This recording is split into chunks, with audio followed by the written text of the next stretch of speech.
Vamos,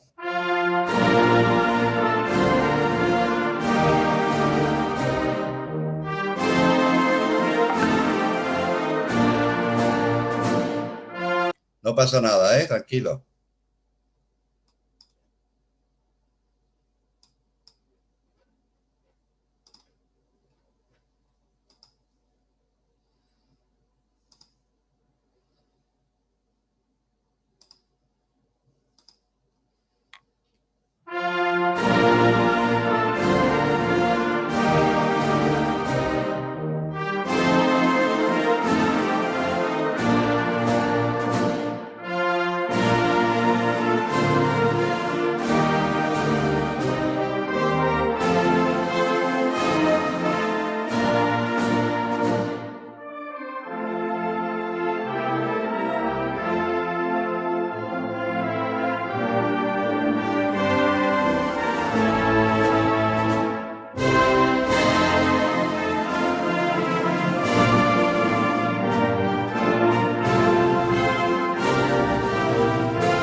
Adelante, Jacqueline. Buenas tardes, compañeras y compañeros. Es un placer para mí participar en este segundo acto que se realiza desde la provincia de Granada, enmarcado en la programación de los actos para la celebración del centenario del Partido Comunista. Para ello contamos con la presencia de Juanfran Arenas, secretario político de la provincia de Granada del Partido Comunista, e Isidoro Coello, responsable del área de memoria histórica del Partido Comunista en Granada. Nadie con un mínimo sentido de la objetividad puede cuestionarle al Partido Comunista la autoridad política y moral para hablar de memoria histórica, por muchos motivos, pero fundamentalmente por su digna actuación durante la represión franquista, convirtiéndose en el eje central de la lucha contra Franco y contra su régimen dictatorial y asesino. Y por otra parte, también previo al golpe, previo a la sublevación militar, el Partido Comunista, siendo fiel a las nuevas políticas de la Internacional Comunista, aprobada en su 7º Congreso en 1935, en la que se aprobó centrarse en la creación de los frentes populares. Principalmente, y su objetivo principal era frenar el auge del fascismo que estaba amenazando desde Italia con el gobierno de Mussolini y desde Alemania con Hitler. El Partido Comunista de España se vuelca y se centra absolutamente en apoyar el Frente Popular. La disyuntiva no era ya tanto proletariado o burguesía, sino fascismo o democracia. Y lo apoya con un objetivo muy claro, que en España detener el fascismo significaba derrotar a la CEDA, coalición derechista, en las elecciones de febrero del 36, y también frenar el desarrollo de la Falange Española, de otras organizaciones derechistas. Y también urgía la necesidad de la aplicación de unas políticas progresistas y sociales, recuperando y ampliando las conquistas alcanzadas durante el primer bienio republicano en materia de educación, reforma laboral, reforma agraria, vivienda. Y también un importante objetivo es la liberación de las 30.000 personas que estaban encarceladas a raíz del movimiento revolucionario de octubre del 34. Esta liberación, como todos sabéis, se lleva a cabo incluso antes de conformarse el gobierno, y la lleva a cabo la diputada por Asturias, la recién salida diputada por Asturias, Dolores Ibárruri, que recién cogida su acta en las Cortes Republicanas, se dirige directamente a la cárcel de Oviedo y ella misma libera a estas personas. Una digna actuación, como siempre. Irrepetible mujer. Y bueno, y esta noche Juanfran, mi compañero Juanfran e Isidoro, a través de la figura de Antonio Pretel Fernández, primer diputado comunista de Granada del Frente Popular, nos van a hacer una radiografía social de este periodo y van a compartir con nosotros la investigación que llevaron a cabo acerca de la figura de este diputado, una investigación que se materializó en la publicación de un libro que lleva como título su nombre y que editó la Asociación por la Recuperación de la Memoria Histórica, Verdad, Justicia y Reparación, de la cual mi compañero Isidoro es el presidente, y al cual sin dilatar más el momento le cedo la palabra. Isidoro. Gracias, Jacqueline. Bueno, en principio, buenas tardes, camaradas y compañeros, y a todos los que hayáis tenido a bien presenciar este acto. Gracias por vuestra asistencia. Como bien ha dicho mi camarada y compañera Jacqueline, es el segundo acto en la provincia de Granada que está programado por el Comité Provincial con respecto al centenario de nuestro partido. Y bueno, como el acto está enfocado, como bien decía Jacqueline, a la memoria del camarada Pretel, y ese es un trabajo de la Asociación Verdad, Justicia y Reparación, asociación que está vinculada al Comité Provincial. Y como algunos camaradas no tendrán conocimiento de esta asociación, en primer lugar quiero referirme a ella, el porqué de su existencia y respecto a los trabajos que hemos realizado desde su fundación. Bien, en el ámbito memorialista en Granada, el partido tenía que sumarse a las convocatorias de otras organizaciones, y por este motivo el Comité Provincial mandató crear una asociación propia. Y en 2009, algunos camaradas fundamos la Asociación Granadina para la Recuperación de la Memoria Histórica, Verdad, Justicia y Reparación. Y desde entonces, pues hemos llevado a cabo diferentes proyectos, pues, con el fin de recuperar la memoria del partido en Granada. Los primeros proyectos están relacionados con la caída de manera consecutiva de las direcciones provinciales del PK, caídas que tienen lugar a partir de que la dirección del partido en Granada pues realiza el 14 de abril de 1961 un acto homenaje al camarada Ricardo Beneito, nuestro camarada que fue el jefe guerrillero en Andalucía.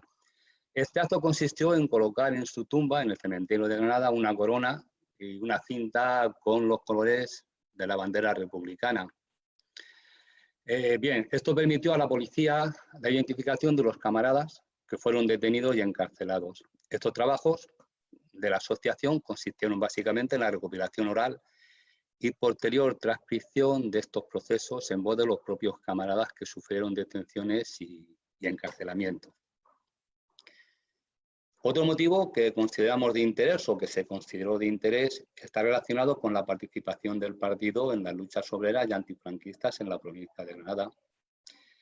Y esto queda reflejado en el tercer trabajo de la asociación, en el libro que se editó con el título de 1939-1986, La resistencia antifranquista en Granada. Bien, dentro de las actividades que realizamos, es la de organizar y participar junto a otras organizaciones en actos de homenaje a víctimas de la barbarie franquista y a episodios de represión. Podemos destacar pues el homenaje que anualmente hacemos a los camaradas que sufrieron cárcel. Estos actos se realizan en la puerta de la antigua cárcel provincial de Granada, que está señalizada como lugar de memoria. También de manera anual realizamos el último paseo entre Biznar y Alfacar. Y evidentemente en el barranco de Biznar pues realizamos acto homenaje a las víctimas de la fosa común, donde el Comité Provincial dejó reseñada su participación a través de una placa que se colocó hace unos años. También se reivindica en estos actos que el lugar conocido como La Colonia pues se ha señalizado como lugar de memoria. Y bueno, qué decir tiene la participación de la asociación y a través de ella el partido, evidentemente, en la desbandada. Ya sabéis que el acto más cruento quizás de toda la guerra de España fue el exilio forzado de los malagueños hacia Almería, huyendo del terror fascista, ¿no? También lo podemos considerar como uno de los primeros actos de resistencia de los malagueños que no querían vivir bajo la garra del fascismo, ¿no? Bien, pues ahí tenemos una participación con un peso específico bastante importante, organizando la marcha integral desde Málaga a Almería y los diferentes actos que se realizan donde esta marcha. Y bueno, el acto que nos ocupa, la recuperación de la memoria del camarada Antonio Pretel Fernández, que a la sazón pues, es el motivo de por qué estamos aquí, ¿no? De este acto. Y a este respecto, en mi intervención quiero referirme pues, a la situación sociopolítica y económica en la Granada de principios del siglo pasado. En esta etapa coinciden las profundas transformaciones que surgen en el siglo XIX con las revoluciones burguesas y el nacimiento de una clase trabajadora más concienciada y organizada, y además capaz de enfrentarse al orden establecido, reclamando pues más justicia social. A esto la burguesía, que era la clase que se beneficiaba del modelo liberal, pues responde con un fascismo que en estos momentos se está abriendo paso de manera peligrosa en muchos países europeos. En esta transformación en la sociedad, evidentemente, también tiene importancia que coincide con la Primera Guerra Mundial de 1914, con el inicio y triunfo de la Revolución Rusa. En esta época también nace la Sociedad de Naciones y posteriormente la Gran Depresión del 29, que contribuye a que el ascenso del fascismo como alternativa a la democracia burguesa y al modelo socialista, pues al modelo socialista evidentemente de la Unión Soviética tenga importancia. En España está en crisis el modelo restauracionista que da paso a una salida dictatorial con Primo de Rivera, y tras el fracaso de esta, después de pasar por la llamada dicta blanda del general Berenguer, pues llega la esperanza de la Segunda República. Centrándonos en la Granada de principios del siglo pasado, y más concretamente en su población, nos encontramos que entre 1900 y 1930 hay una paulatina pero importante crecimiento demográfico que lleva de 492.000 aproximadamente habitantes en la provincia de Granada en 1900 a superar los 643.000 en 1930. Esta población estaba distribuida, es decir, se concentraba en un porcentaje superior al 50% en municipios menores de 5.000 habitantes. Granada, capital, se convierte en un foco de atracción en estos momentos para los habitantes de las comarcas, y algo parecido sucede con el crecimiento urbano en ciudades como Guadix, Loja y Motril. En Granada, la economía provincial está basada en el sector agrario y ganadero, ya que más de un 65% aproximadamente pues, trabajaba en dicho sector, y un 17% más o menos en la industria ligada al mismo. Esta industria estaba relacionada con la transformación de los productos agrícolas. Con estos datos de la estructura socioeconómica, podemos constatar pues, que Granada sufría un atraso importante frente a la media estatal, ya que más del 80% estaba vinculada a la agricultura. Lo mismo ocurría en el polo de origen de Antonio Pretet, que este polo GOR está situado en la comarca de Guadix y podemos comprobar cómo los datos son similares, con más de un 53% de la población activa como jornaleros y un 40% de arrendatarios y pequeños propietarios, lo que determina una situación muy precaria en el ámbito laboral vinculada a la agricultura. Con respecto a la industria, era quizá la parte más débil de la economía en Granada. Estaba basada en la explotación azucarera, que después de terminar la guerra en España provocada por el golpe de Estado de 1936 es sustituida por la industria tabacalera. Esta situación tan precaria pues hace que el movimiento sindical tenga una importante relevancia no solamente en Granada, en toda Andalucía, y de esta manera nos encontramos con una importante presencia en la provincia de Granada del movimiento anarcosindicalista, siendo en Granada capital el núcleo fundamental del anarquismo, pudiendo concentrarse en dicha ciudad, en la capital, posiblemente más del 50% de la militancia de la CNT, de la Confederación Nacional del Trabajo, con un significativo crecimiento después de 1931, después de la llegada de la República. La militancia anarcosindicalista pasa de unos 8.200 más o menos militantes en la provincia a superar los 25.000 en noviembre de 1932. En un solo año crece muchísimo la militancia anarquista. Bueno, también hay que destacar la participación en las luchas sindicales de la UGT. La UGT, como sabemos, la central sindical del PSOE, del Partido Socialista, y esta actividad particularmente estaba presente en las zonas rurales, donde superaba ampliamente a la militancia anarquista. Bueno, con respecto a los porcentajes, observamos cómo hay que destacar la participación en las luchas sindicales de la UGT, que tiene mucha importancia, como estaba diciendo, en las zonas rurales, y sin embargo en la ciudad estaban cambiados. Observamos cómo en la capital el anarcosindicalismo contaba con mayor militancia que la UGT, como decía, en un 65% más o menos, frente al 35% de la fuerza socialista, siendo inversa en las zonas rurales. Hablando en el apartado político, en Granada, hasta la llegada de la República, pues el espacio de la derecha en el marco institucional estaba ocupado por el Partido Republicano Radical.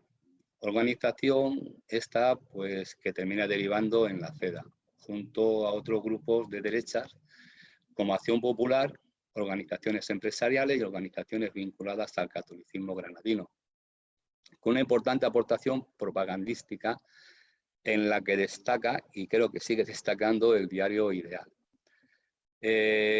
Esta aportación propagandista tiene un resultado clave en la victoria electoral de 1933, dando lugar al conocido Bienio Negro, durante el cual crece de manera bestial pues, la represión, como observamos en la huelga general de octubre de 1934. Dicha eficacia propagandística es una clara muestra en las elecciones generales de febrero de 1936, que por medio de la coerción y el fraude proclama la victoria electoral en Granada de la derecha, teniendo que repetirse las elecciones, donde resulta elegido como diputado por el Frente Popular nuestro camarada Antonio Pretel Fernández. Bien, es en 1933, durante el Bienio Negro, cuando en Granada el fascismo empieza a dar sus primeros pasos, con el auge de la Falange, que en ese momento estaba dirigida por Santiago Cardel, y contando como miembros destacados con los hermanos Rosales y Alfonso García Valdecasas. La influencia institucional de la Falange era muy escasa, pero sin embargo sí destacaban de manera muy grave en los actos de pistolerismo de esta organización. Si nos referimos a la izquierda, en Granada, la principal fuerza política en esa época estaba ostentada por el PSOE, Partido Socialista Obrero Español, con sus juventudes y con su referencia sindical en la UGT.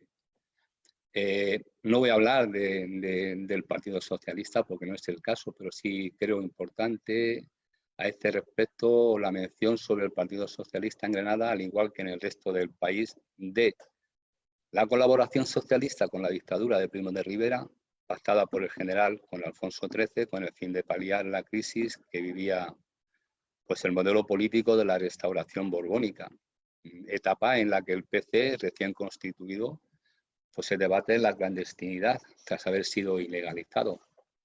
También es conveniente destacar que, siguiendo los acuerdos del Pacto de San Sebastián, el PSOE cerrará acuerdos en la provincia de Granada con otras fuerzas republicanas para confeccionar listas conjuntas a las elecciones municipales de 1931. Estas fuerzas con las que se cierran estas listas son la Acción Republicana y el Partido Radical Socialista. Y nos encontramos que en España, durante el trienio bolchevique, pues entre 1918 y 1920 coincide con el triunfo de la Revolución Rusa y la creación de la Tercera Internacional, la Internacional Comunista. Y al calor de estos dos acontecimientos, pues despiertan en la clase trabajadora simpatía sobre o hacia el modelo socialista. De esta manera, en España, las juventudes socialistas se adhieren a la Internacional Comunista, formando el Partido Comunista Español. Y posteriormente la corriente socialista conocida como los terceristas pues se escinden del PSOE y forman el PCOE, Partido Comunista Obrero Español. Es en 1921, siguiendo las recomendaciones de la Internacional Comunista y del propio Lenin, cuando se fusionan, dando paso al nacimiento del Partido Comunista de España, partido que conocemos en la actualidad. Que tras el Congreso de 1922 irrumpe en la política con la propuesta del Frente Único, que siempre hemos ostentado, ¿no? Buscando alianzas con otras fuerzas políticas y fuerzas sindicales. En noviembre de este mismo año, de 1922, cuando nace la Federación Andaluza del PC, siendo nombrado secretario general Francisco Mejías.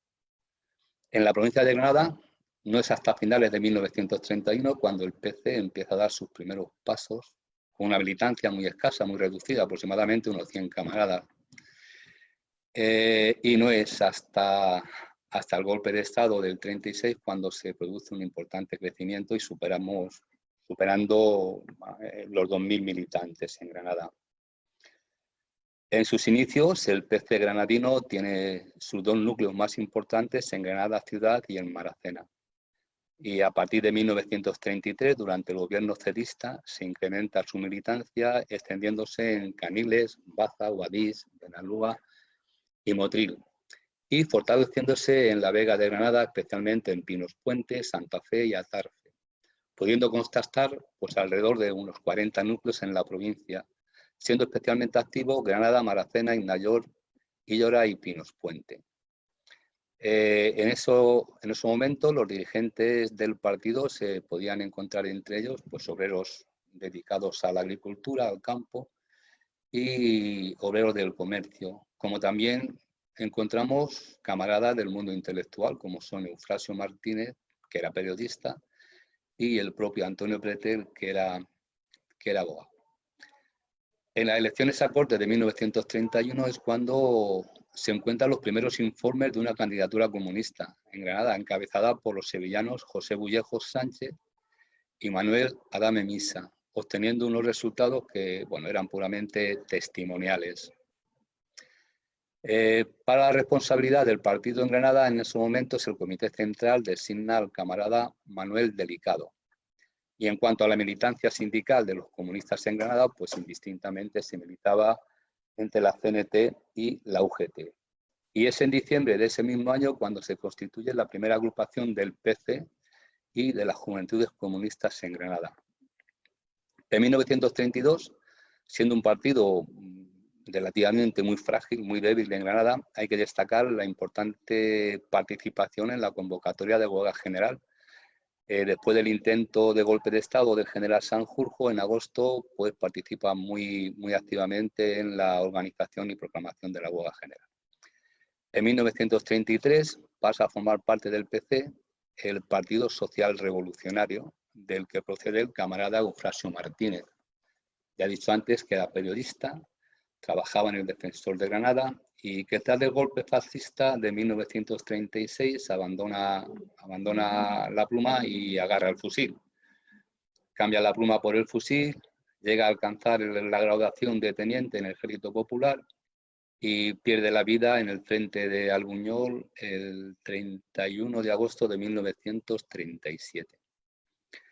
En este mismo año también afecta negativamente al PC al ser prohibido un mitin en la localidad de Rovites donde participa y donde la Guardia Civil pues lleva a cabo una represión importante y acaba con la detención de algunos camaradas. En los comicios electorales de noviembre la candidatura del partido aparece encabezada por Cayetano Bolívar, escribano, no mejorando los resultados obtenidos por Bullejos en 1931, es decir, con unos resultados pues, testimoniales también.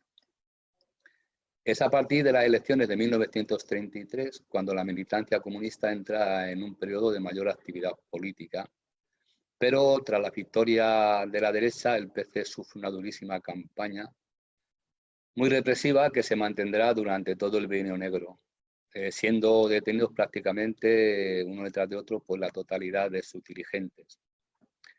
En 1936, durante la preparación de la candidatura del Frente Popular para las elecciones generales, los comunistas granadinos siguen siendo fieles a la política antifascista de la Internacional Comunista. Son los que más se identifican con la idea de formar este frente de izquierdas, Frente Popular, pero a pesar de esto no obtiene ningún representante en la candidatura por Granada en las elecciones de febrero. Tras el intento de fraude de los resultados electorales, en la provincia se tienen que repetir las elecciones y en este comicio sí sale elegido Antonio Pretel Fernández, que es el primer comunista elegido diputado por la provincia de Granada. Y bueno, para terminar mi intervención, pues quiero apuntar que es en 1934, tras haber causado baja en el PSOE por divergencias políticas sobre la postura que mantuvo el Partido Socialista en la huelga general campesina y la represión de los obreros en la Revolución de Asturias, pues cuando Antonio Pretel Fernández entra a militar en el Partido Comunista de España.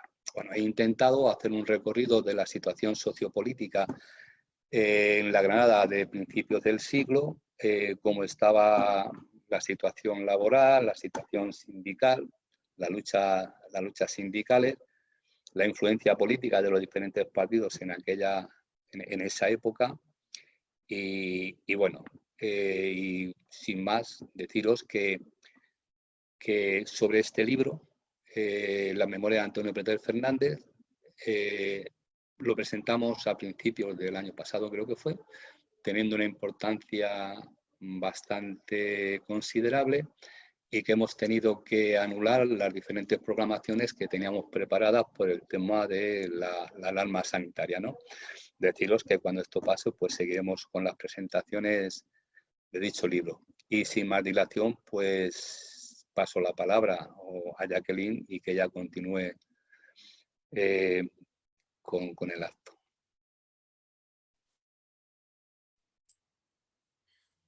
Muy interesante, Isidoro, el repaso, la radiografía social y política que acabas de hacer.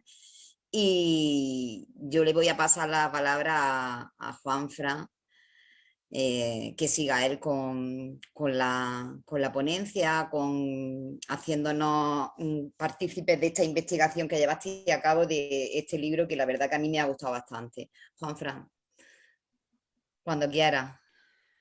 Muchas gracias, Jacqueline. En primer lugar, bueno, pues decir que es un placer intervenir pues después de las intervenciones de Jacqueline, que es investigadora y que está profundizando en el trabajo de la memoria democrática en la provincia de Granada y de manera muy especial de la costa granadina. Es fundamental el trabajo que estáis haciendo, Jacqueline, así que mucho ánimo porque es un trabajo silencioso el de la investigación y sin embargo los frutos que al final salen de ese trabajo silencioso son realmente un grito de libertad y una reivindicación de la memoria de nuestra gente, de todas aquellas personas que murieron o fueron asesinadas en la lucha por la libertad y la democracia. Igualmente Isidoro, con el que compartimos, bueno, pues ya muchos años de camaradería y de lucha y de trabajo en pos de la memoria democrática, pero sobre todo en ese marco que tanto hemos luchado de la construcción del socialismo en nuestro país.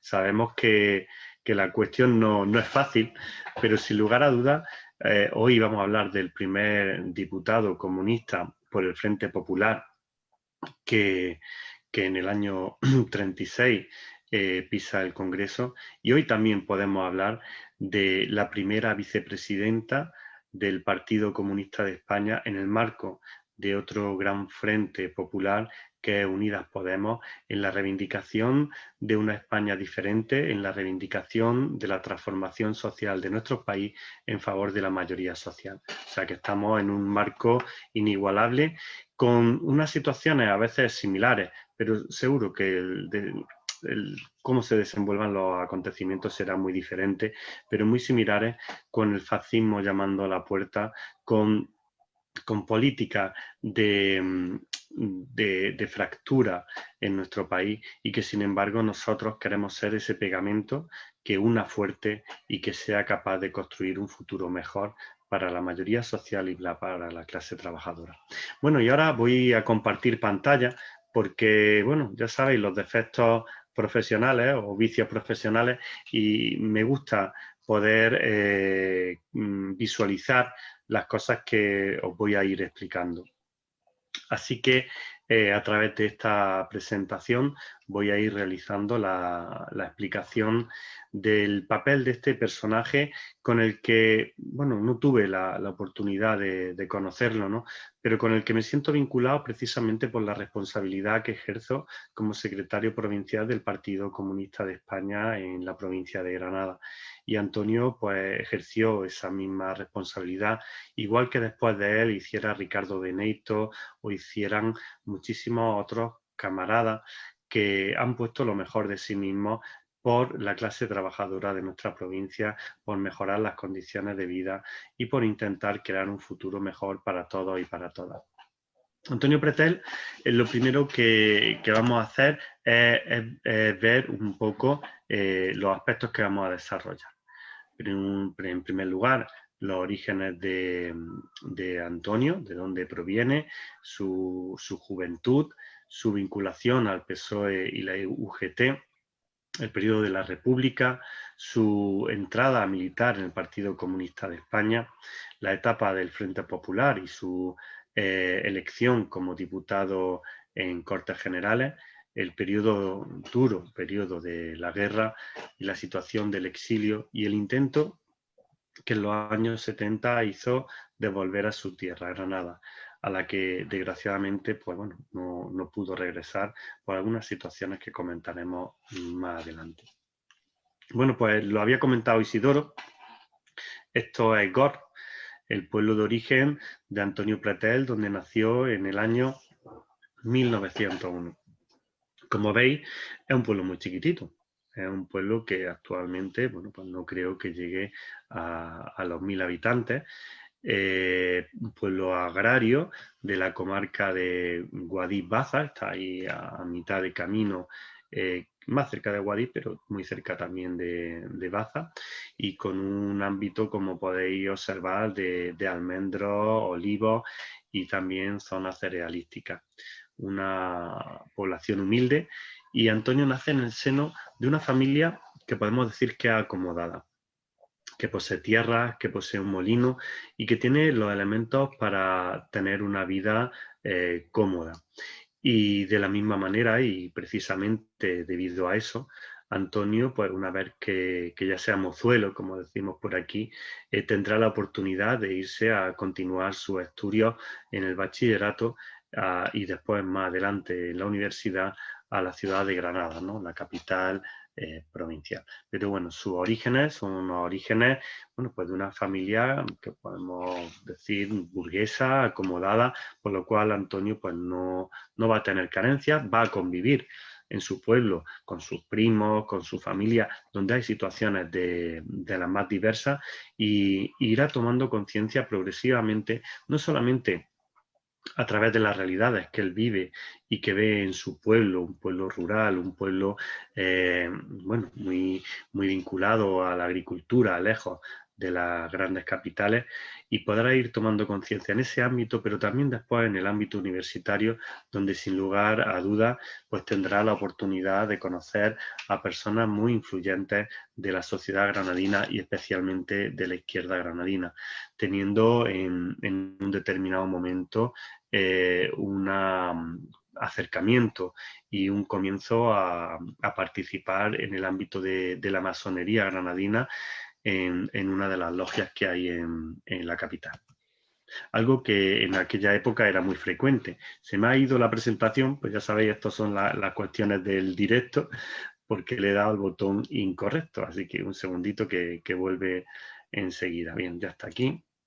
Estábamos viendo el índice. Bien. La familia de Antonio, pues como veis aquí, Antonio es el que está aquí, si veis el cursor, en la segunda fila, junto a algunos de sus familiares, que como veis, bueno, pues una familia extensa. Y es muy importante que tengáis en cuenta el mantenimiento de las redes familiares que Antonio va a realizar durante todos estos años. No se va a Granada y se desvincula de su pueblo, sino que sigue manteniendo sus contactos sociales y familiares, lo cual tiene una importancia muy grande unos años después.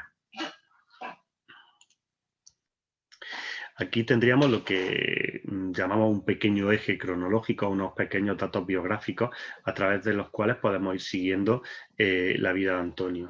En 1914 es cuando se va a Granada. Fijaos, ese año 1914 es clave, el año del comienzo de la Primera Guerra Mundial. Y en 1921, fijaos, 1921 es el último año del trienio bolchevique, el trienio bolchevique que se desarrolla fundamentalmente entre 1917 y 1920-21, pues comienza su militancia en las Juventudes Socialistas, ¿no? Ese proceso, esa vida en la capital granadina, sus contactos en el ámbito estudiantil, hacen que acabe entrando a militar en las Juventudes del Partido Socialista, que por supuesto tienen un perfil muy diferente al perfil político, ideológico que conocemos del PSOE actual. Es un partido marxista, es un partido reformista, pero que tiene una importante vinculación con la lucha obrera y especialmente con un arraigo muy fuerte en el ámbito agrícola, agrario, con la Federación Nacional de Trabajadores de la Tierra. Años más tarde entrará a militar en la Unión General de Trabajadores y en 1932, ya en el periodo republicano, en el Partido Socialista Obrero Español, donde pues tendrá la oportunidad, a través de esa militancia, de ejercer como delegado de trabajo en la ciudad de Granada.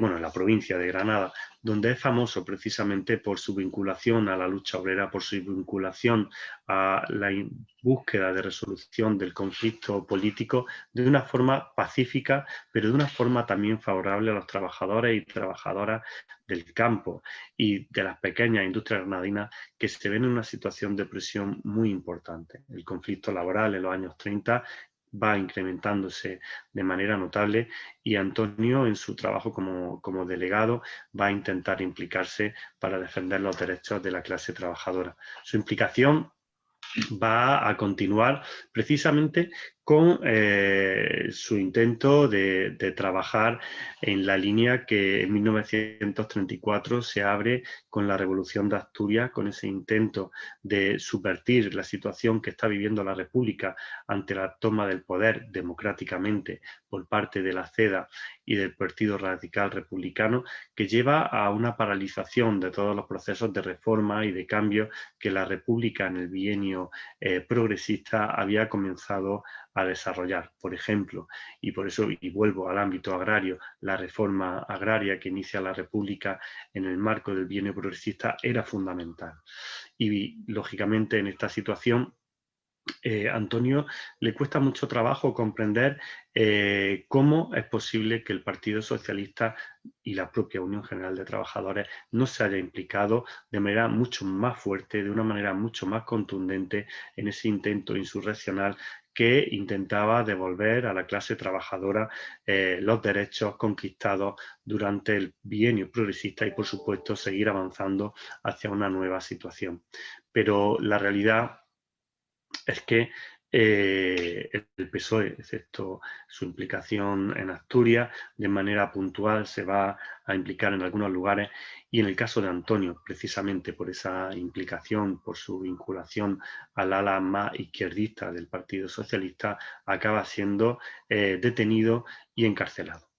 Así acaba ingresando en el Partido Comunista y lo explica muy claramente el por qué, porque consideraba que el Partido Socialista estaba en una línea política errónea y consideraba que era fundamental un cambio radical en la situación de España, y que para ello el instrumento más útil en ese momento no era el Partido Socialista, y ve en el Partido Comunista, que había nacido con una importante parte de la militancia de las juventudes socialistas, muchos de ellos que habían compartido esa militancia inicialmente con Antonio en su paso por las juventudes comunistas, ve en ese partido ese instrumento útil. De forma que su ingreso pues será un elemento muy importante en ese momento en el muy pequeño Partido Comunista, que necesita cuadros con la formación y la experiencia de Antonio, no solamente su formación profesional, ¿no?, como letrado, sino también su formación política tras un bagaje tan largo de militancia en la Unión General de Trabajadores, en las Juventudes Socialistas y en el propio PSOE. Así la situación, el Partido Comunista se implica en la creación de esos frentes amplios o frentes únicos frente al fascismo, y son famosos los discursos de Pepe Díaz, muchos de los cuales en la misma línea reproducirá Antonio en los procesos electorales que se van produciendo de cara a febrero de 1936, cuando se producen las elecciones generales, que llevarán a la victoria del Frente Popular, pero la situación en la cual vive nuestra provincia, encontramos que hay una confrontación muy fuerte y que el sistema caciquil aún vivo sigue funcionando, de manera que nuestra provincia, junto, si no me equivoco, con la provincia de Cuenca, pero perdonadme, ahora mismo no sabría decir certeramente si es Cuenca, creo que sí, se ven obligadas a repetir, ya que me está diciendo que no la veis, me está diciendo que sí, o sea que es Cuenca, ¿no?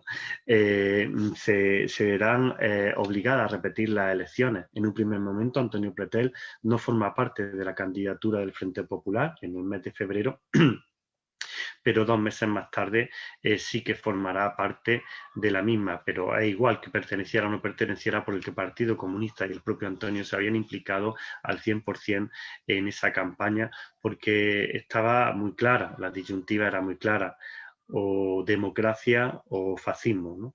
Y fijaos cómo esas dicotomías hoy día intentan llevarnos a otro sitio, pero nosotros tenemos muy claro, y nosotras, a dónde queremos ir, ¿no? Queremos ir a mayores espacios de libertad, de democracia.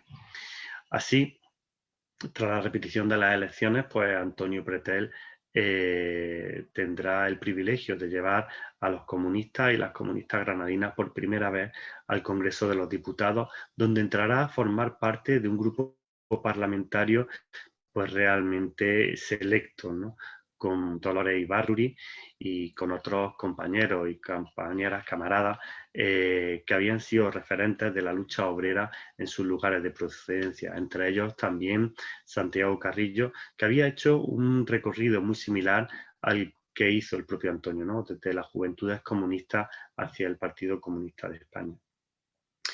Pero la derecha reaccionaria, el fascismo, no va a permitir que ese gobierno de cambio, que ese gobierno de la alegría popular consiga fraguar sus políticas, ya que en apenas unos meses, cuando digo unos meses estoy hablando, pues sí, febrero son las elecciones, en apenas 4 o 5 meses desde que el gobierno toma posesión, se produce un golpe militar con el objetivo de subvertir el orden establecido, pero ya no con una intención de modificar el estatus, sino de un cambio radical, donde se cuestiona incluso la propia forma del Estado, aunque más adelante se transformará esa línea y se mantendrá esa situación ambigua de monarquía sin rey que la dictadura establecerá.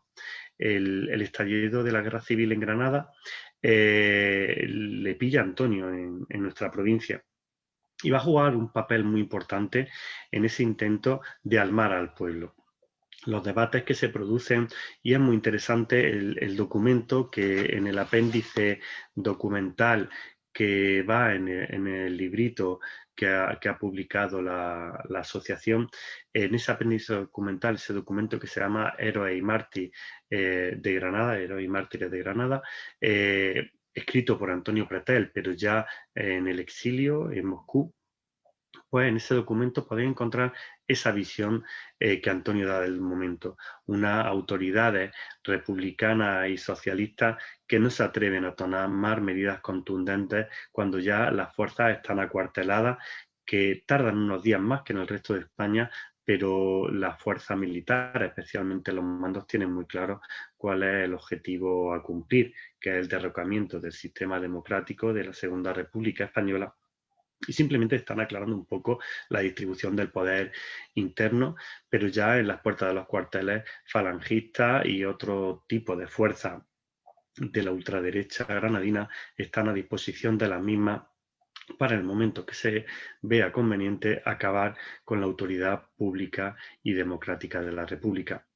Antonio pide que se entreguen las armas. Como en muchos otros sitios, exigen los responsables sindicales y políticos de la izquierda, porque el pueblo desarmado va a ser asesinado como corderos que se llevan al matadero.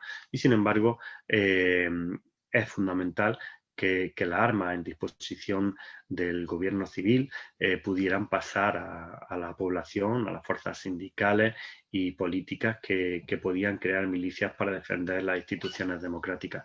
Sin embargo, el gobernador civil se niega, de lo cual, bueno, pues se arrepiente rápidamente, porque en el momento que salen las tropas militares a la calle, después de haber hecho preso al propio capitán general de la provincia, no me sale ahora el nombre, pero bueno, es lo mismo, que era progubernamental, pero estaba recién nombrado y eso le impide conocer a los mandos y tener capacidad de reacción, hace que las fuerzas salen después de que el capitán general firmara la orden del estado de excepción que permitía esa salida de las Fuerzas Armadas, junto con unidades de la policía que colabora con las mismas, y también milicias armadas de la ultraderecha, de Falange y, como decía, de otros grupos de la ultraderecha,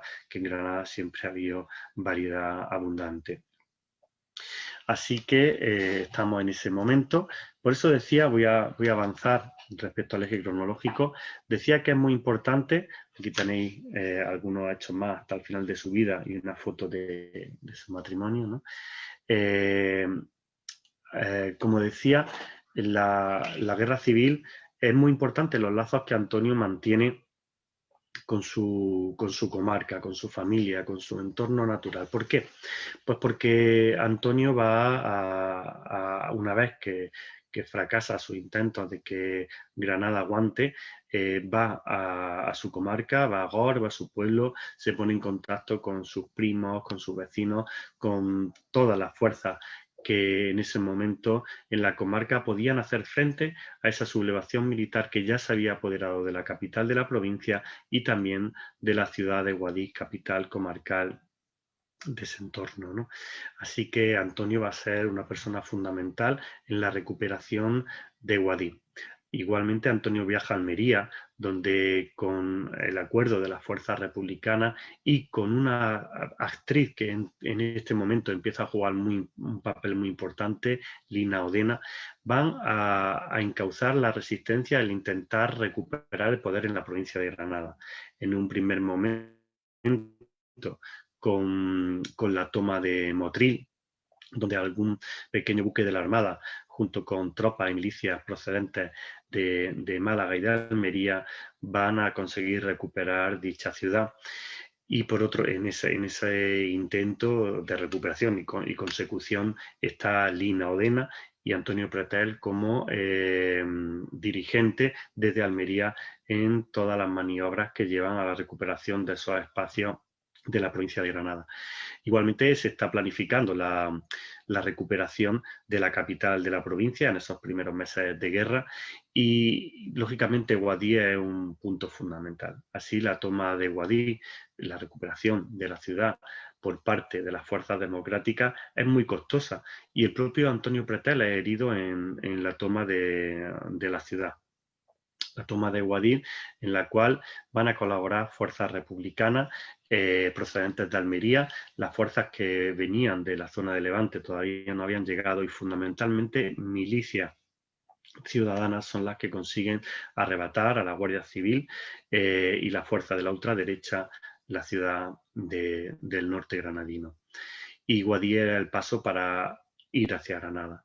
Así, Antonio Pretel en un primer momento va a trabajar junto con Lina Odena revisando la situación del frente en la zona de Innayó, donde me recuerdan algunos camaradas mayores que estuvo en un tren estacionado en Innayó organizando todas estas cuestiones, donde iba ya herido como causa de la toma de Guadix, de los enfrentamientos producidos en la ciudad de Guadix. Pero las líneas tácticas que Antonio, como dirigente político nacional, traza para llegar hasta Granada ciudad no son respetadas por las fuerzas regulares que llegan desde la zona de Levante. De manera que tenemos una situación en la que finalmente esas tropas no consiguen pasar de la zona de Huétor, en la zona de, lo diré yo, enfrente del Peñón de la Mata, toda esa zona, no consiguen avanzar de ahí porque la táctica utilizada es totalmente errónea y se encuentran sin la posibilidad de conseguir el objetivo fundamental que se habían planteado, que era llegar al Fargue, donde está pues la fábrica de armamento en la cual pues podían haberse abastecido de material de guerra y ser una amenaza real para la capital granadina.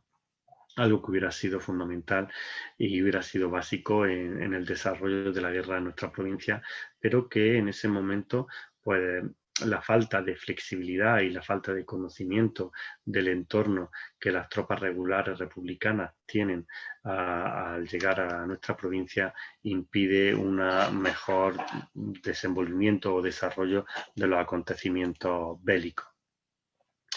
Y en ese contexto, pues es donde Lina Odena, que Antonio dice que son sus manos, sus pies, porque al estar herido Lina se va a volcar en ayudarle, en trabajar con él, en intentar, bueno, pues que ese cerebro fundamental de la resistencia en la provincia de Granada siga activo y siga pudiéndose mover. Y ella misma va a realizar funciones encomendadas por Antonio, como por ejemplo la supervisión y la colaboración, la supervisión de los frentes. Y es ahí precisamente cuando Lina, por un error que comete el conductor que le está llevando por la zona de Colomera y del frente, se confunde de camino y acaba en un control que ellos pensaban por los uniformes que llevaban los soldados, que eran compañeros y compañeras de la CNT, pero los colores de los uniformes eran los de milicianos falangistas que establecen un tiroteo con el conductor que acaba muerto y con la propia Lina Odena, que finalmente, ante esa situación desesperada, toma la decisión de suicidarse antes que caer en manos de los falangistas. Aquí podéis ver en un recorte del diario Ideal el vehículo en el que Lina Odena y su conductor pues iban recorriendo el frente. Además, curiosamente, podéis ver escrito en el parabrisas del vehículo Mundo Obrero, ¿vale? Que era el medio de comunicación del Partido Comunista de España, al cual Lina Odena, en la sección juvenil, a través de las Juventudes Socialistas Unificadas, pertenecía. Linaudena es un personaje muy importante que en su momento Lo y las camaradas de las Juventudes Comunistas de Granada van a desarrollar, pero tiene un papel fundamental. De hecho, Linaudena hubiera desarrollado seguramente un papel crucial en el ámbito nacional porque era una de las principales ayudantes de Dolores Ibárruri. En este contexto, y ya en el periodo del gobierno de Largo Caballero, que busca fortalecer la autoridad gubernamental, que da los pasos para la creación de lo que se llama el Ejército Popular de la República, pasando de un ejército de milicias y de unidades militares dispersa, pasa a conformar un ejército real, ¿no? Con el apoyo y asesoramiento de la Unión Soviética en muchos casos, que por ejemplo en la provincia de Murcia, que es el mapa que tenemos ahí, tendrá por ejemplo su escuela de tanquistas en la ciudad murciana de Archena. Pues en ese intento de fortalecer el Estado, Largo Caballero se va a apoyar en esa gente que él sabe que tienen la autoridad, que tienen la convicción y que tienen la disciplina, algo muy importante tanto ahora, pero como siempre, especialmente en momentos mucho más extremos. Esa disciplina que tienen los y las comunistas. Y así Antonio Pretel será uno de los gobernadores civiles nombrados en España, uno de los gobernadores comunistas, porque son varios los gobernadores del PC nombrados, lo cual no le hace mucha gracia a una parte del Partido Socialista, pero que garantiza eso que Largo Caballero quiere, ¿no? Esa disciplina, esa cohesión, ese fortalecimiento del Estado para hacer frente al golpe militar fascista. Así, en Murcia, Antonio no llegará al año como gobernador civil, pero ejerce una labor muy importante en una provincia muy convulsa, donde el intento de sublevación de la reacción había causado importantes problemas y especialmente su significación viene dada por el puerto de Cartagena, que es el puerto de la flota de la Armada Española, que en un porcentaje muy importante permanece fiel a la República, aunque muchos de sus oficiales pues habían sido apresados o habían muerto en ese intento de sublevarse, pero la marinería permanece fiel a la República.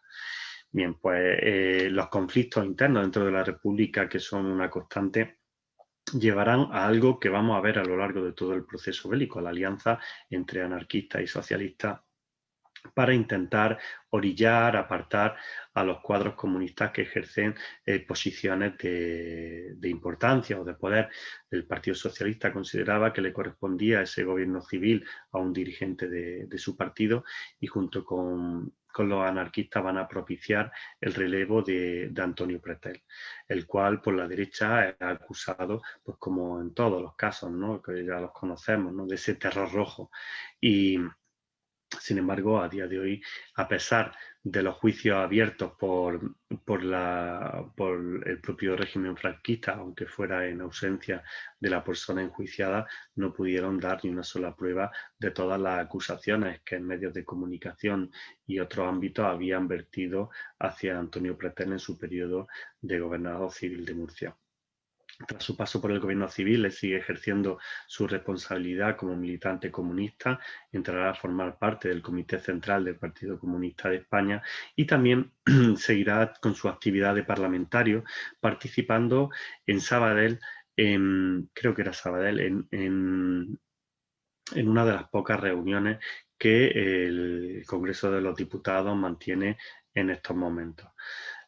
Hay muchas lagunas en periodos largos de la vida de Antonio y esta es una de las lagunas que tenemos, ¿no? ¿Qué ocurre después de 1937, finales de 37, 38 y 39? Pues excepto alguna documentación concreta que hemos encontrado sobre su participación en esta sesión plenaria y alguna cuestión así mínima, pues no tenemos muchos más datos que podamos aportar a ese espacio de tiempo. Lo que sí sabemos es que a finales de marzo de 1939, después del golpe que da el general Casado junto con parte del Partido Socialista y con la colaboración de los anarquistas, lleva a la huida. Lleva a la huida en ese intento de salvar todo lo que se pudiera de la República y con el planteamiento, lógicamente, de la resistencia.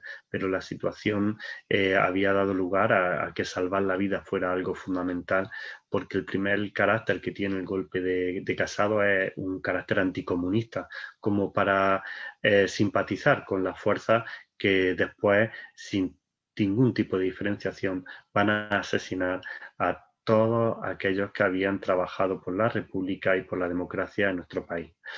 Así, Antonio llega al puerto de Cartagena y acabará montándose en ese barco, el Stambrook, que le llevará hasta Orán.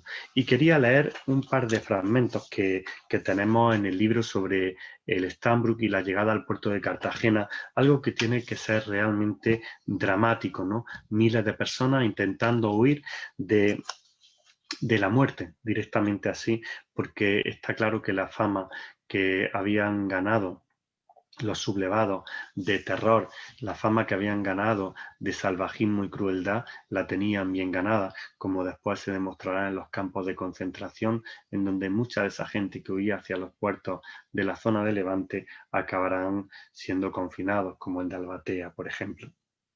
Dice Christine Sulen, El último barco al exilio, un artículo que se publicó en 2014 en El País, haciendo referencia a uno de los testimonios que había recogido. Dice: en la mente de todos había sensación de fuga, derrota, hundimiento moral. Cuando llegamos al barco, éramos recibidos entre las protestas de los pasajeros que ya estaban allí. Conforme subíamos, unos se acomodaban en la cubierta, otros en la bodega o en la sentina. Faltaba sitio, pero seguía entrando gente. Y por último, un testimonio de una de esas personas que también estuvo en el Stambrook, Juan José Martínez, militante del Partido Comunista. Decía: el día 22 de marzo de 1939 se me comunicó por el partido la orden de evacuación inmediata.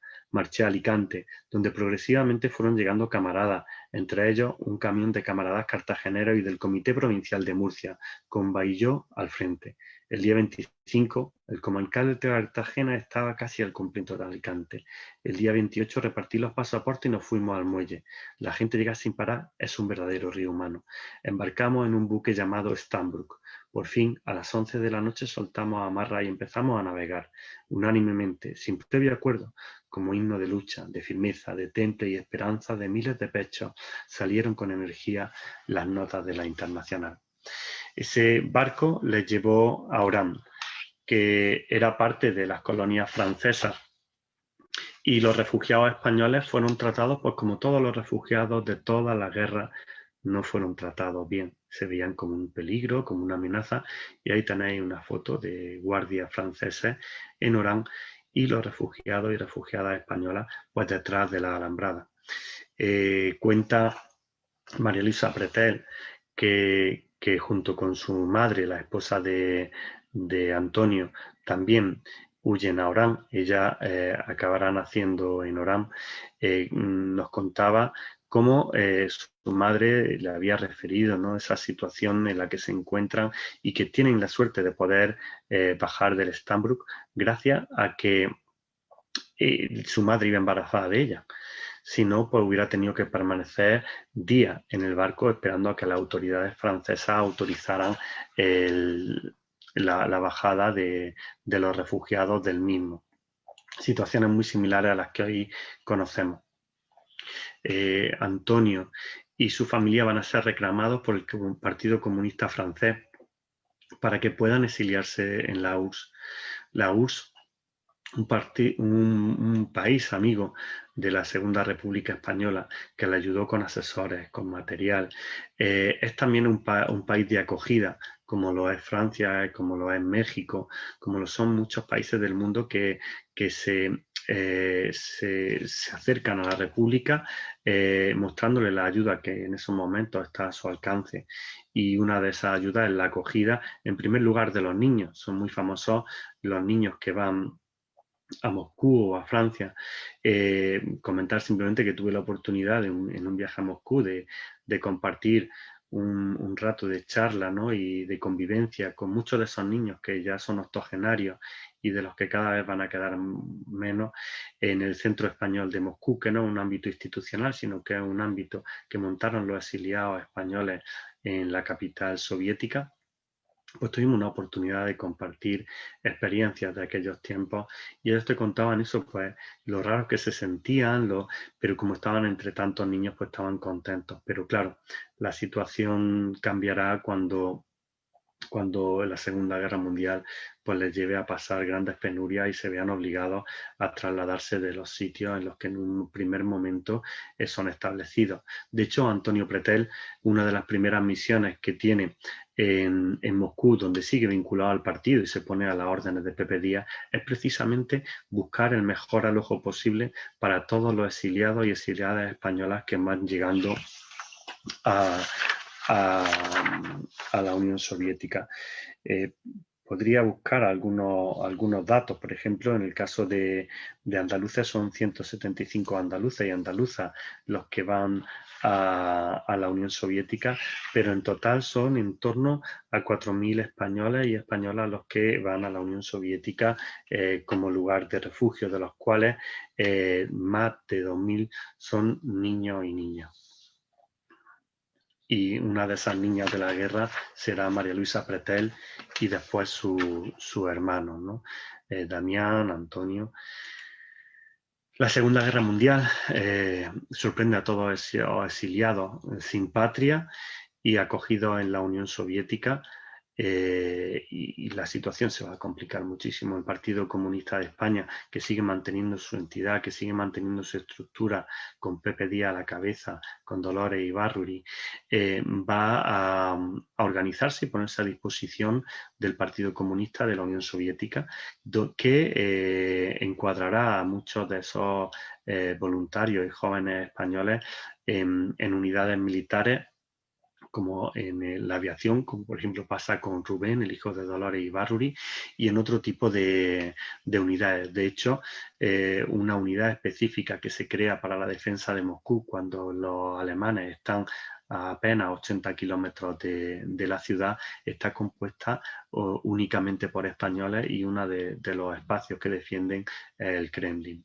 Bueno, la imagen que ahí os ponemos es el monumento que está en los jardines del Museo de la Gran Guerra Patria, que es como en la actual Rusia y en su momento en la Unión Soviética, llamaron al museo que recoge los horrores de la Segunda Guerra Mundial, ¿no?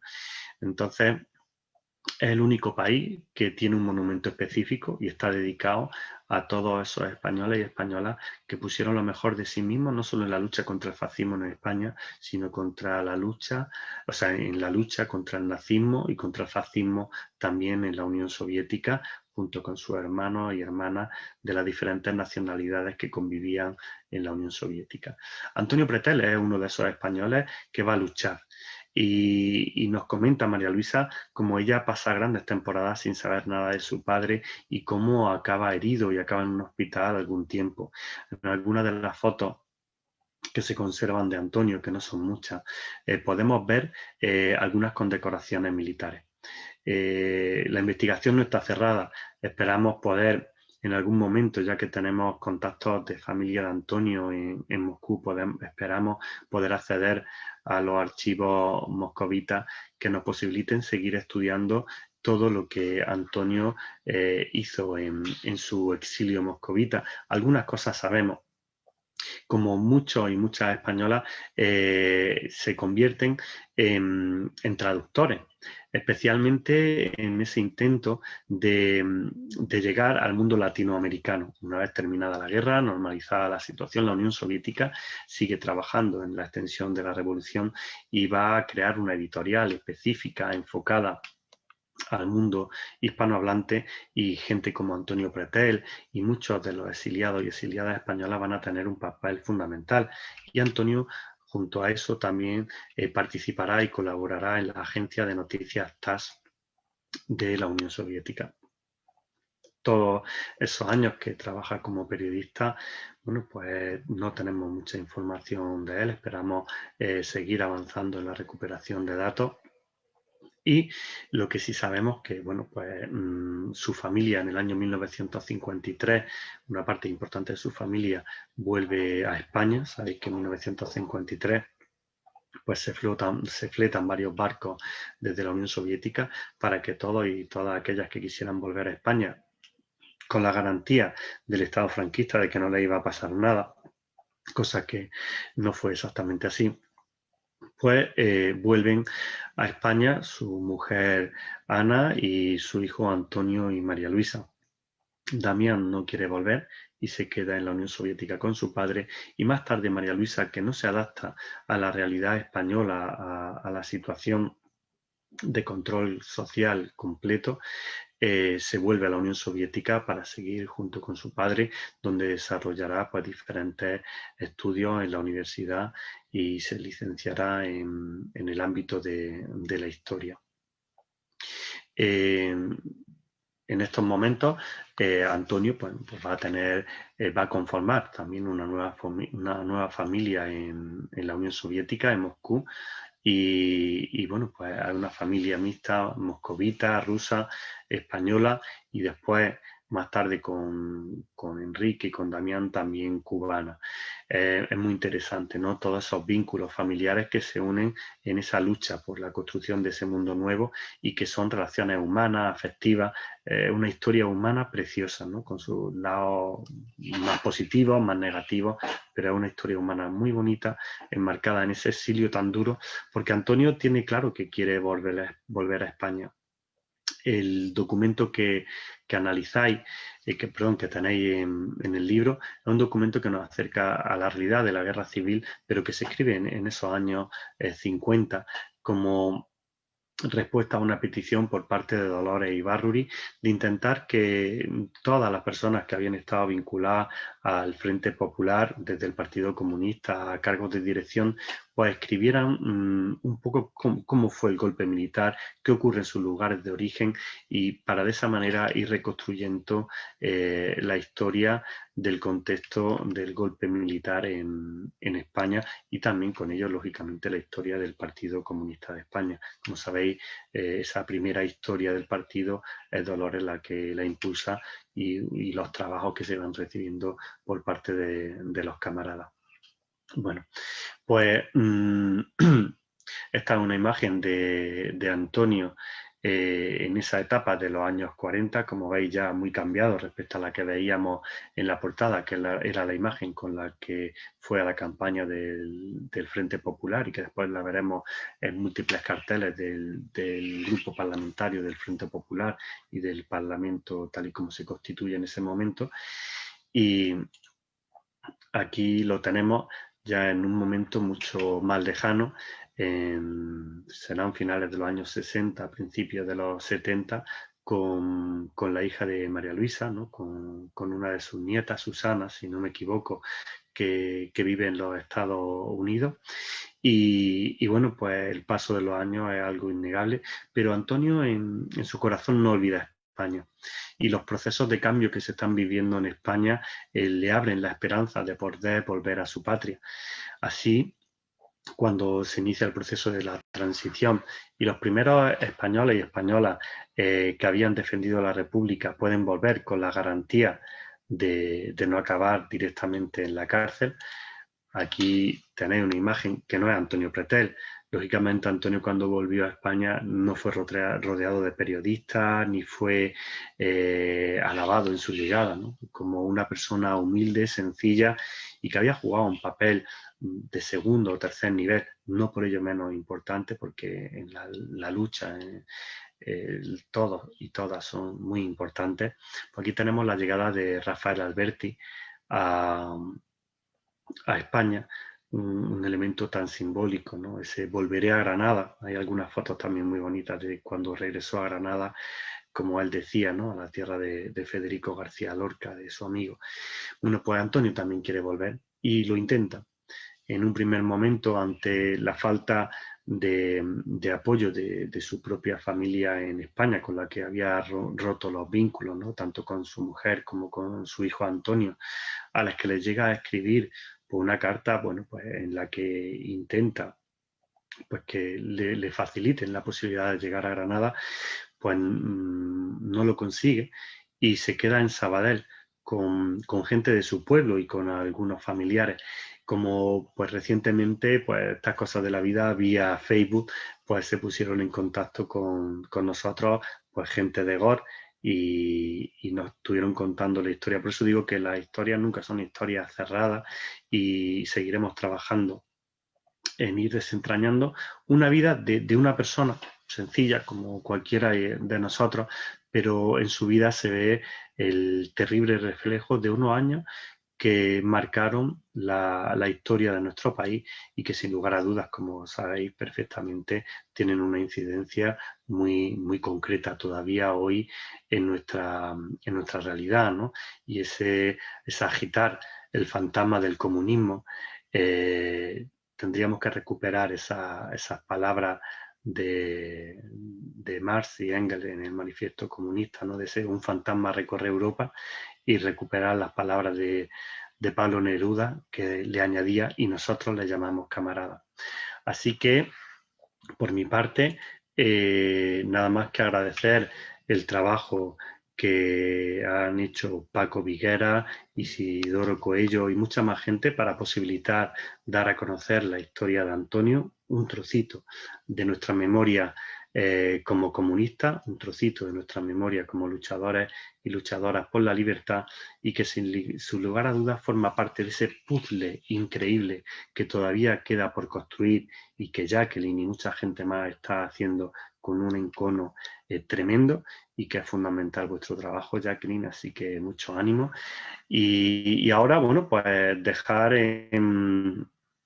a disposición de las personas que habéis estado escuchándonos a través de Facebook, pues que preguntéis lo que creáis conveniente y aquí estamos, tanto Jacqueline, Isidoro y yo, para poder contestaros.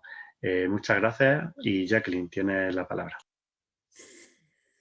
Gracias, Juanfran. Qué magnífica ponencia, qué didáctica. Me ha encantado. Tengo que aprender, me tienes que enseñar. Magnífica, me ha encantado, me he quedado. Y a mí me ha llamado mucho la atención el detalle, porque yo quería hacer alusión a eso, ¿no? Ahora mismo no hay ninguna pregunta y voy a aprovechar y te voy a comentar.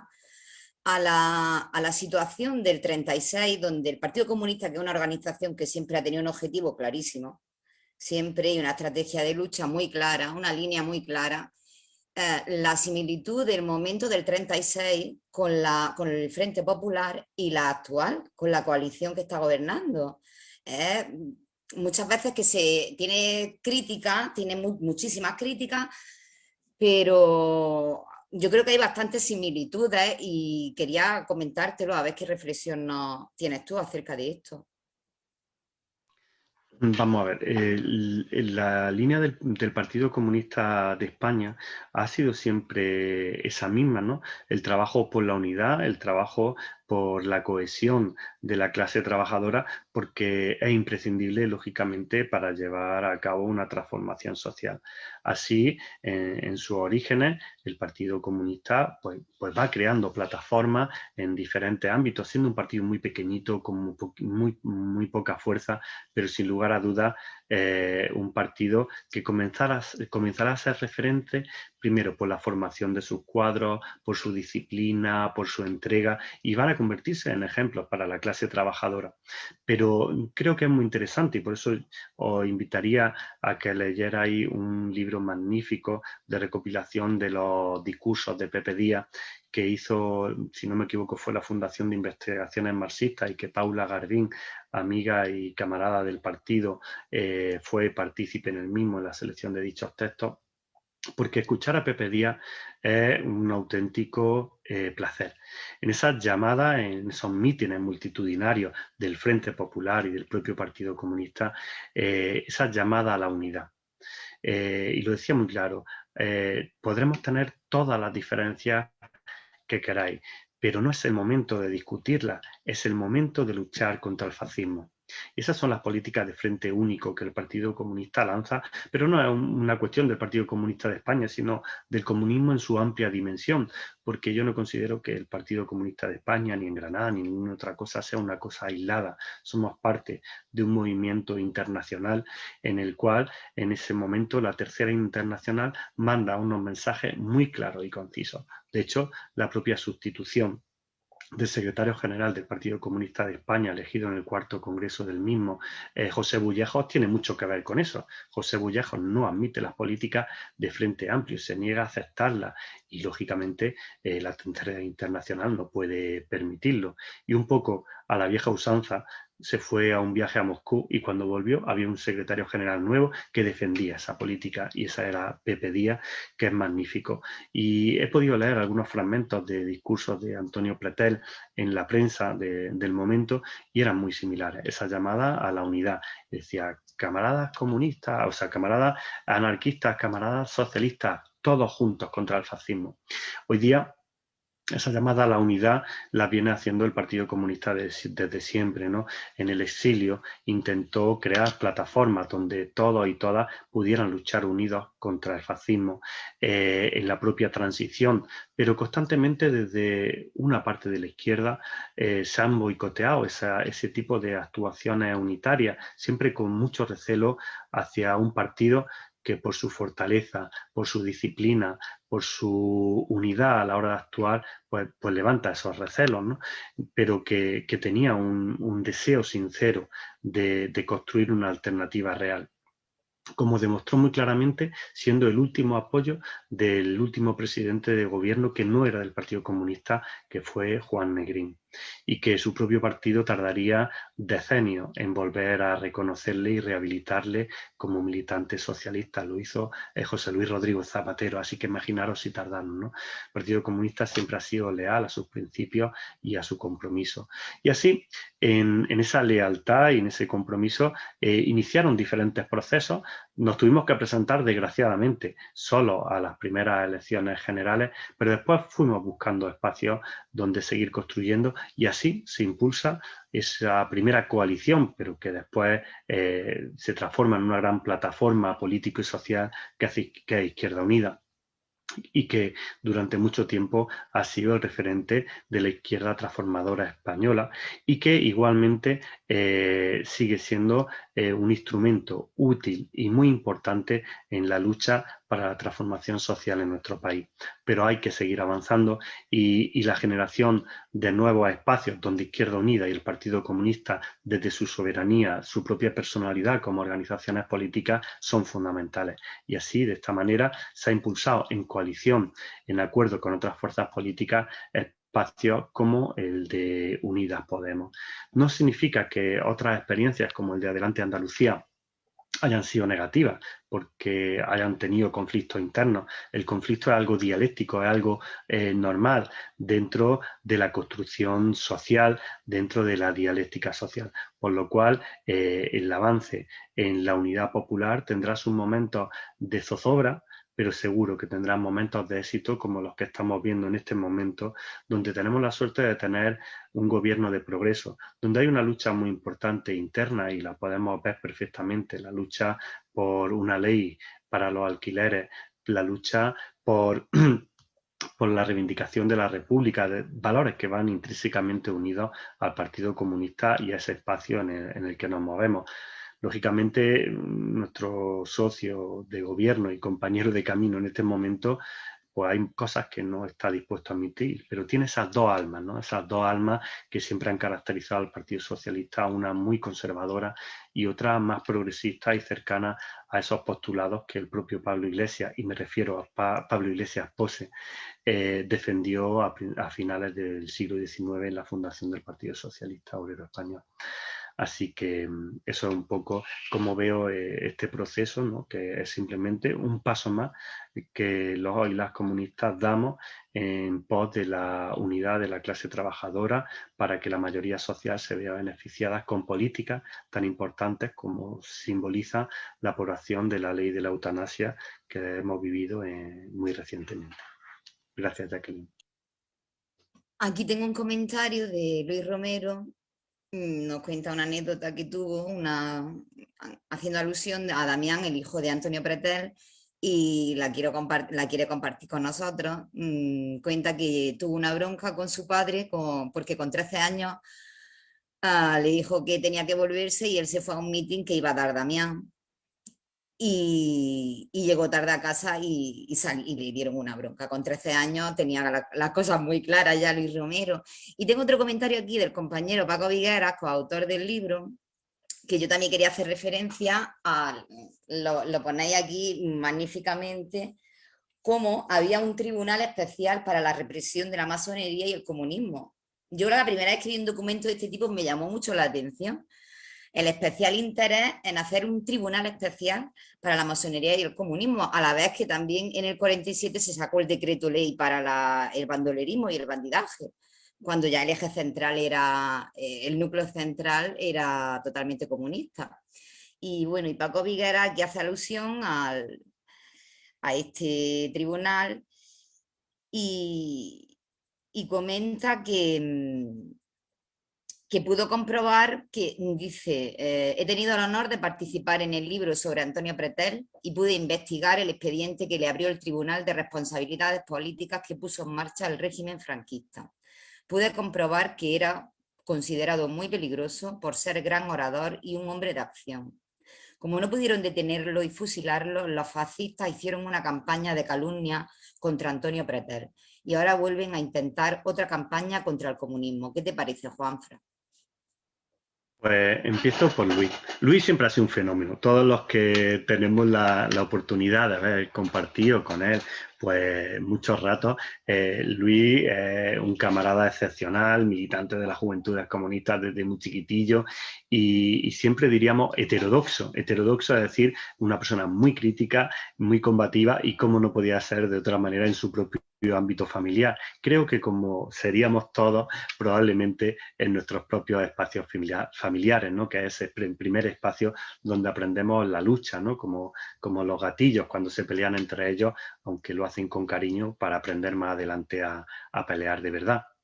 Bueno, pues Damián Pretel, hijo de Antonio, es una persona muy interesante y que creo que merece la pena también investigarla y conocerla como estamos haciendo con otros camaradas que nos estamos acercando a sus vidas a través principalmente de testimonios orales, pero en otros casos también podemos tener documentos de tipo archivístico. Damián, tuve la oportunidad de conocerla hace muchos años cuando estuve desarrollando un trabajo en la universidad con Rafa Gil como tutor sobre la transición y yo me pedí investigar al Partido Comunista, no sé por qué. Y Damián, bueno, había sido concejal en el ayuntamiento en esos momentos de las primeras elecciones democráticas y era una persona muy simbólica. De hecho, mucha gente cuando preguntamos por Antonio Pretel lo confunden con Damián. Antonio Pretel no llegó a volver nunca a Granada como si hiciera Alberti, pero Damián sí que volvió y era un cuadro del partido. Recordad que Damián, cuando dijimos que su familia vuelve a España, Damián y Enrique se quedan en Moscú. Enrique se irá a Cuba, como otros muchos niños de la guerra y niñas de la guerra, como traductor de los soviéticos que están en la isla, pero después se quedará en Cuba y en la Escuela de Ingeniería tiene un lugar preferente porque fue profesor en la misma y era una persona de una importante talla intelectual, igual que Damián. Damián, de hecho, fue doctor honoris causa, si no me equivoco, por la Universidad de La Habana y después estuvo en la Facultad de Traductores de Granada trabajando. Damián es un camarada pues, que en esos momentos de la transición llega desde fuera y en su vida y en su recepción en Granada se ven también esa dicotomía que se produce en el Partido Comunista de España entre los que llegan de fuera, cuadros formados en la Unión Soviética. Damián fue director de la Escuela de Formación del Partido Comunista de España en el exterior, ¿no? Y muchos jóvenes entonces, hoy ya no tanto, pero sí de espíritu, como el niño, que es José Antonio Ramírez Milena, de aquí de Albolote, o Manolillo Sánchez, que a veces lo de decirle Manolillo me da un poco de cosa, pero bueno, Manuel Sánchez, fueron a, creo que era a Bulgaria, donde estaba en uno de los emplazamientos de Rumanía de la escuela de formación que dirigía Damián Pretel. Bueno, pues esa situación, ¿no? Damián es un cuadro muy informado y cuando llegan del exterior a España se encuentran con los cuadros que están en España, en el caso de Portillo, y igual ocurre con el tema de Jaime Ballesteros, ¿no? Esa dicotomía del partido del exterior y el partido del interior, que es muy interesante analizar. Y en relación a lo que dice Paco, bueno, Paco no nos acompaña hoy porque tiene una ponencia para él solito dentro de una semana y en este caso él no podía participar por cuestiones suyas que ya me comentó en su momento. Y es verdad que Paco hace una aportación interesantísima al libro, no he querido profundizar más, pero es el estudio del expediente del Tribunal de Responsabilidades Políticas. Los expedientes que nos mandaron desde el Archivo de la Memoria de Salamanca eran expedientes muy formales, no tenían mucho desde donde sacar información, porque fueron expedientes donde básicamente lo que buscaban era localizarlo y se basaban mucho en rumores. Parecía incluso que para ellos Antonio era un guerrillero más de los que había en la sierra y al final acaban sobreseyendo el caso en 1947 ante la imposibilidad de saber qué había pasado con Antonio Pretel.